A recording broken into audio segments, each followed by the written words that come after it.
Secretary General. General Assembly, which is all the countries together, every year elect a president. And that year it was a man named Father Miguel Descado Brockman, a liberation theologian from Nicaragua, wonderful man. He'd read my first book on water called Blue Gold, and he called and he said, before he was even president, would you come to New York and meet with me, because I want to make water a human right? And I said, do I have time to go to New York and meet with the new okay, yes, maybe. Like, now? Can I get on a plane now? Fabulous man. We worked with a lovely man named Pablo Solon, who was the ambassador at that time from Bolivia, which is a little landlocked country, which had been locked into a water war.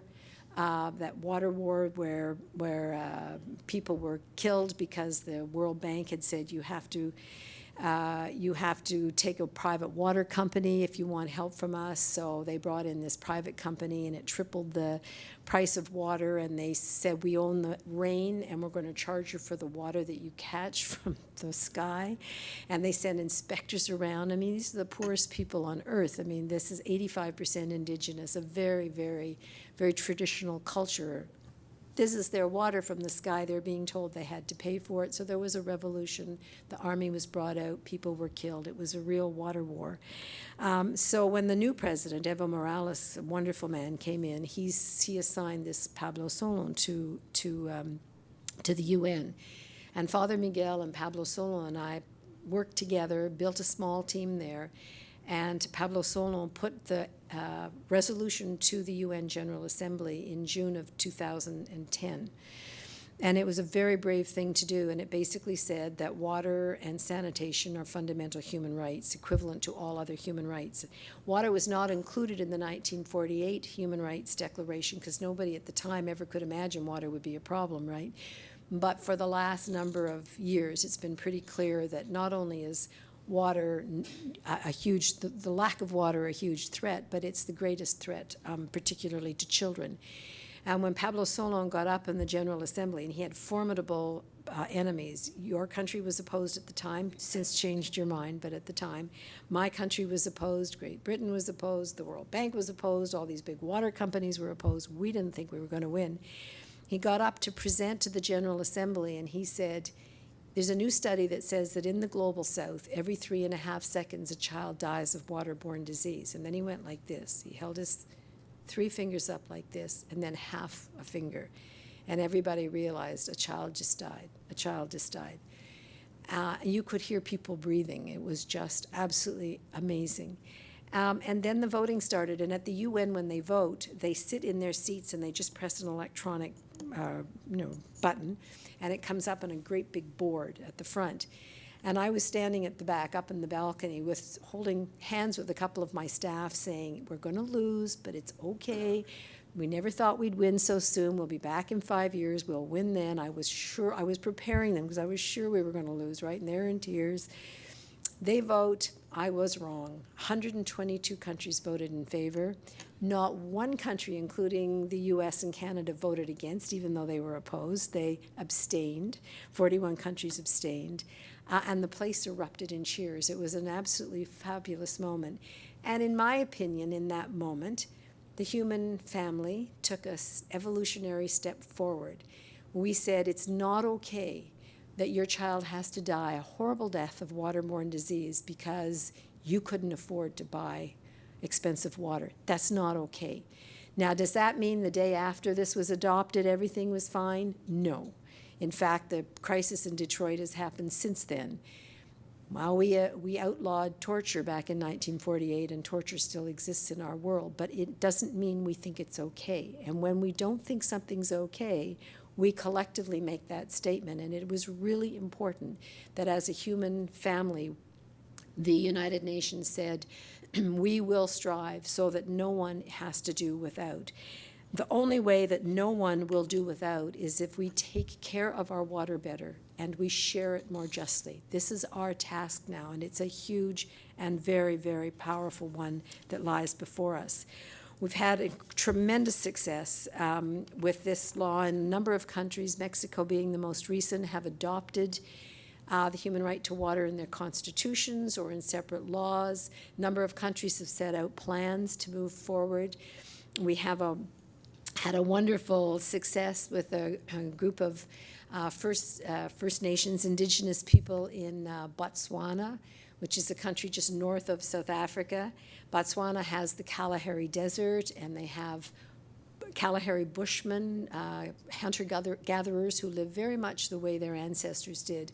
And about 15 years ago, the government of the time started trying to get them out of the desert because they'd found diamonds in the desert. They were also beginning to frack in the desert, and they wanted the people gone. When the people wouldn't go and kept coming back, no matter what, they came back, they smashed their water bore wells, and they said, no more water. And they passed a law saying anyone bringing water to the Kalahari Bushmen would be put in jail. It was like a terrible violation of their human rights. They went to court with a group named Survival International. They won the right to go back to the desert, but they didn't get their right to water. But after the UN adopted the human right to water and sanitation, we all went back to the Supreme Court in Botswana, and armed with this new right, the people, the First Nations, the Indigenous people there, won the right to have their water reopened, and they were returned to the desert. And it's a really marvelous story of a kind of genocide and a people fighting back and saying, we know who we are and we know what we stand for, and we will take nothing less than these fundamental rights. We don't want the whole world. We don't want to be competitive. We don't want all your stuff. We want to live our lives the way our parents and grandparents and their parents lived, and we want and need water for this. So as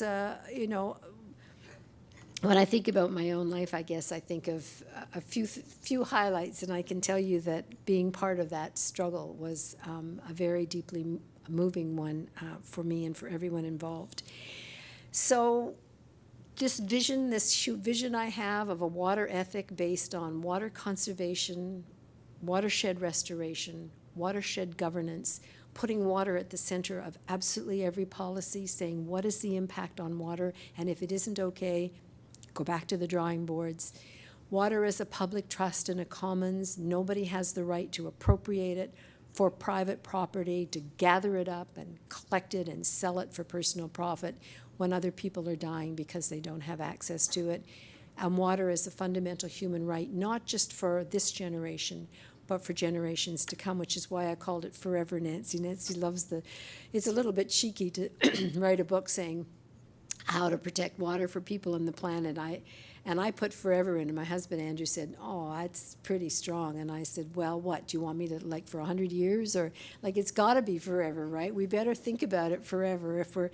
We better do what Indigenous people do and think 7 generations ahead. So I'm going to end the formal part of this with my 2 favorite quotes. And then we have time for a discussion, I think. So I'm going to just, there's so many wonderful, I'm going to give you 3 quotes, because I have enough time. One of them is from a writer, Michael Parfit, who talks about watersheds, and I just love this. He says, watersheds come in families, nested levels of intimacy. On the grandest scale, the hydrologic web is like all humanity, Serbs, Russians, Kyokan Indians, Amish, the billion souls in the People's Republic of China. It's broadly troubled, but it's hard to know how to help. As you work upstream toward home, you're more closely related. The big river is like your nation, a little out of hand. The lake is your cousin. The creek is your sister. The pond is her child. And for better or for worse, in sickness and in health, you are married to your sink. Then there's the late, great Carl Sagan, your wonderful scientist, environmentalist. Anyone who used to watch him on television will remember he used to talk about billions and billions of stars. He would make nature and science come alive. He was a wonderful man. He said this. He said, anything else you are interested in is not going to happen if you cannot breathe the air and drink the water. Don't sit this one out. Do something. You are, by accident of fate, alive at an absolutely critical moment in the history of our planet. And that would be my message to you guys, the younger people in the room, It's not like me saying, okay, we're handing over this problem to you. This is generation to generation. We do this together. But we are given a gift of a challenge here, and that's how I see it. I don't see it as a problem. I see it as a gift that we can come up with the answer that is needed, and we can.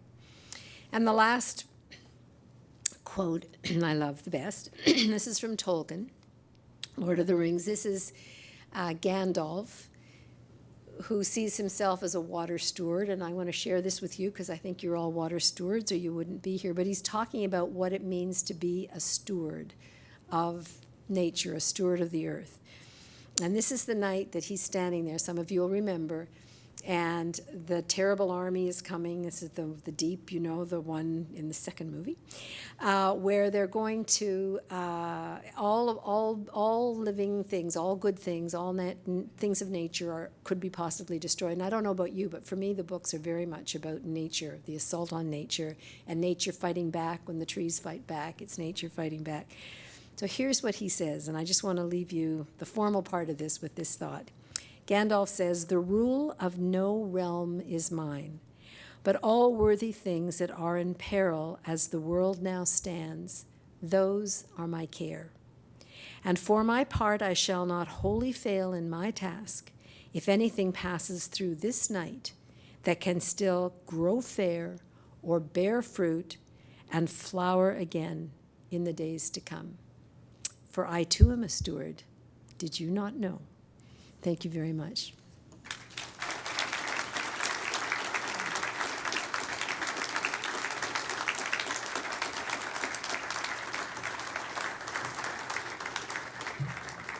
So now we have time to chat, and we have two wonderful people who are going to bring the mic around, and don't be shy. Questions, arguments? Yes, right here. Okay.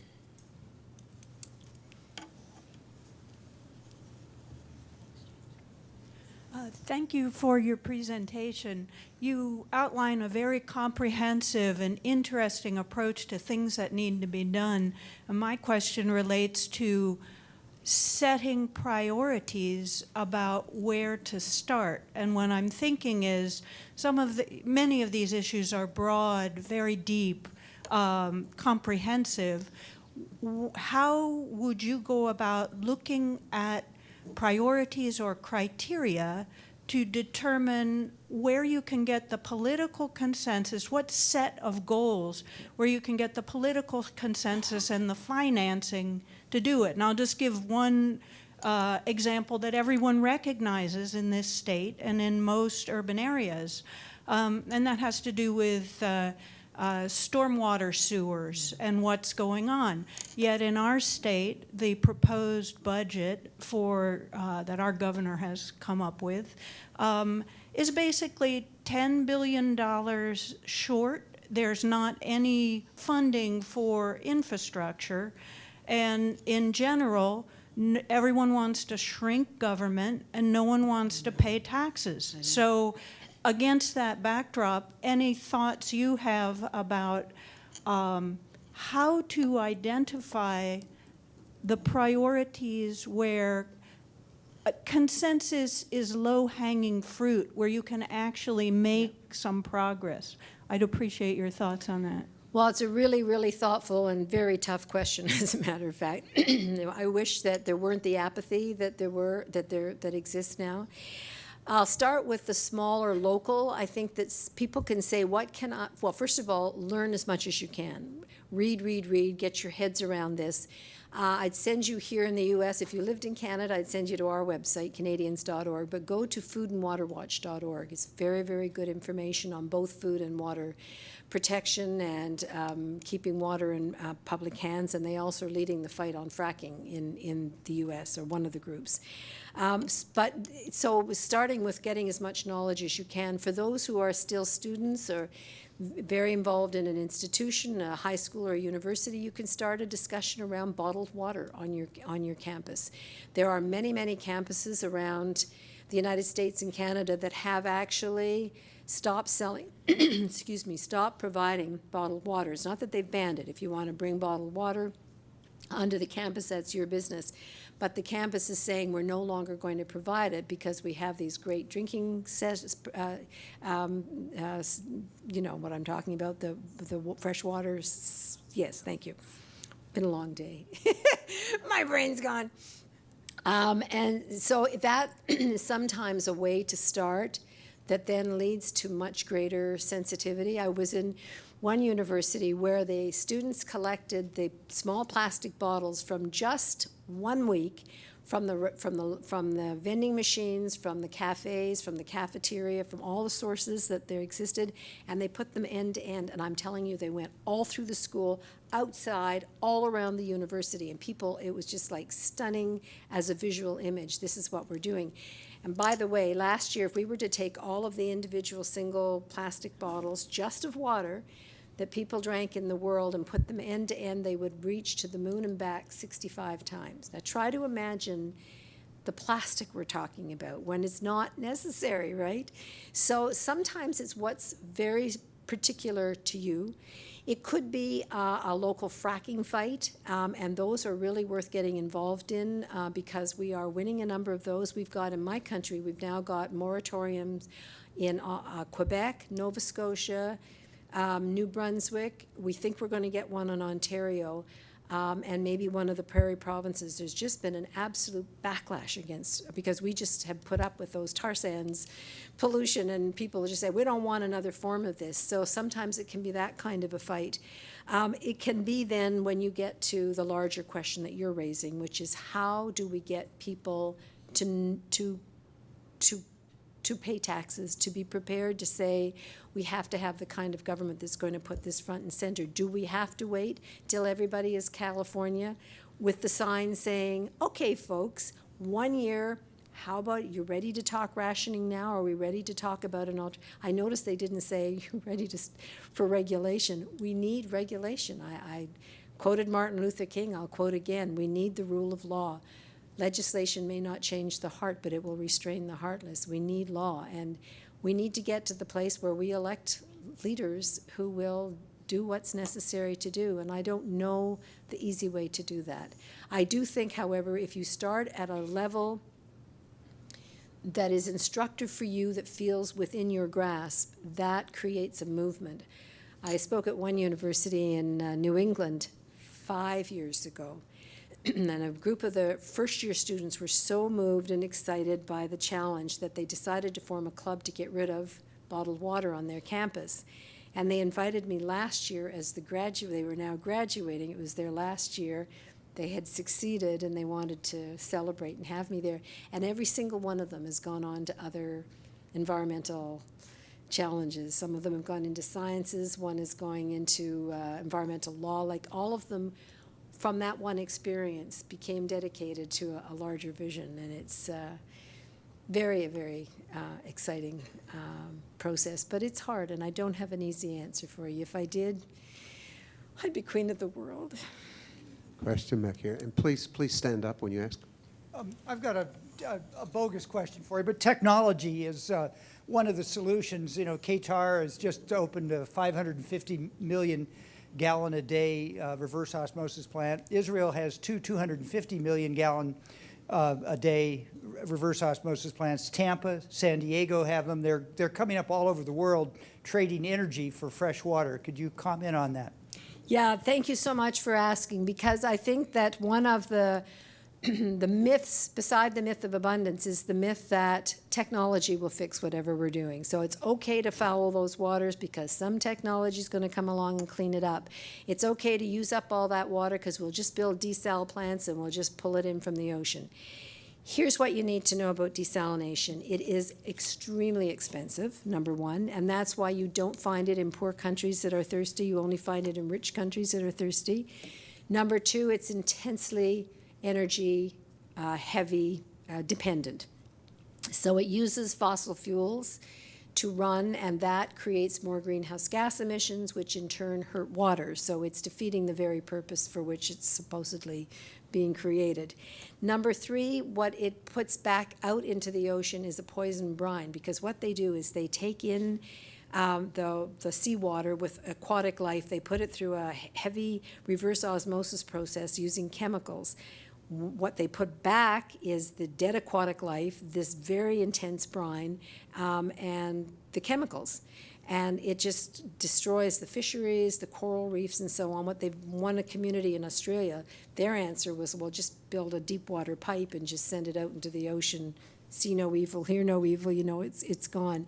So desal, I know it's used very, very, very much, but I believe it is the technology of last resort. And here's something interesting. You know, you've heard of peak energy and peak water. Well, here's a new one, and it's peak salt. In the Arabian states, the Gulf states, they, because as you say, they use almost all of the water that's used is seawater, desalinated seawater. They have used so much of it and put this heavy salt brine back into the Gulf of the Arabian Gulf that they can't. They're saying now that they can't get much more water out of it because each time it's saltier and saltier. And you say, well, surely it runs out to sea. No, it doesn't run out to sea because they dammed all their rivers. So the rivers aren't reaching the ocean anymore, so the natural flushing system that might have helped them is gone. So it's like as humans we're saying, like, what all the things we could do put together, you know, that would make it impossible for us to live. And I quote in my book a scientist in Dubai who says that if desalination for some reason were cut off, maybe price of oil, maybe they discover some, you know, cold fusion or whatever, and suddenly the money dries up in that part of the world in terms of energy, and they don't have the money to desalinate because it's really expensive. Guess how much water Dubai has? And Dubai has golf courses and 20-star, you know, hotels that are built on water themes with water theme parks and huge slides and fountains. I mean, it's a really, really water joyful city in the desert. They have 1 week's worth of fresh water if the desal water were to dry up 1 week. So, I mean, you know, when you stop and think about it,